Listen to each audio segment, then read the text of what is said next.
जी नाज़रीन, आवा न्यूज़ में खुश आमदीद कहते हैं। खबरों को रुख करते हैं डेरा गाजी खान की तरफ, जहां से हमारे रिपोर्टर मशकूर खान की रिपोर्ट के मुताबिक कोरोना एसओपीज पर ईद उल फितर के अयाम में भी सख्ती के साथ अमल दरामद कराया जाए। माह आम में भी कोरोना एसओपीज की खिलाफ वर्जी और रमजान आर्डीनेंस पर अमल दरामद न करने पर 4 लाख से जायद जुर्माना किया गया और एफआईआर थाना जात में दर्ज कराई गई।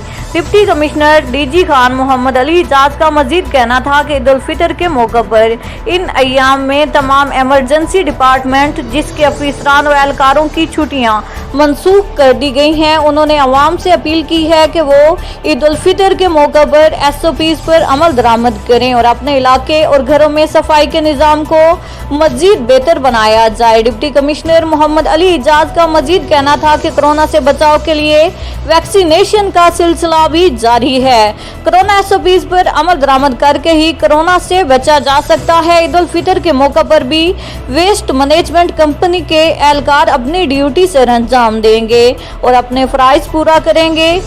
उनकी ईद की छुट्टियां भी मनसूख कर दी गई हैं। डिप्टी कमिश्नर मोहम्मद अली इजाज ने मजीद कहा कि ईद उल फितर के मौका पर कोरोना एसओपीज पर अमल दरामद के सिलसिला को यकीनी बनाने के लिए मुख्तलिफ टीमें तश्कील दे दी गई हैं, जबकि किसी भी नाखुशगवार वाक़े से निपटने के लिए ईद उल फितर के मौका पर सिक्योरिटी के इंतजामात को फुल प्रूफ बनाया गया है। ईद के इज्तिमात की भी कड़ी निगरानी की जाएगी ताकि तकरीब कार अनासिर के नापाक अज़ाइम खाक में मिलाए जा सकें।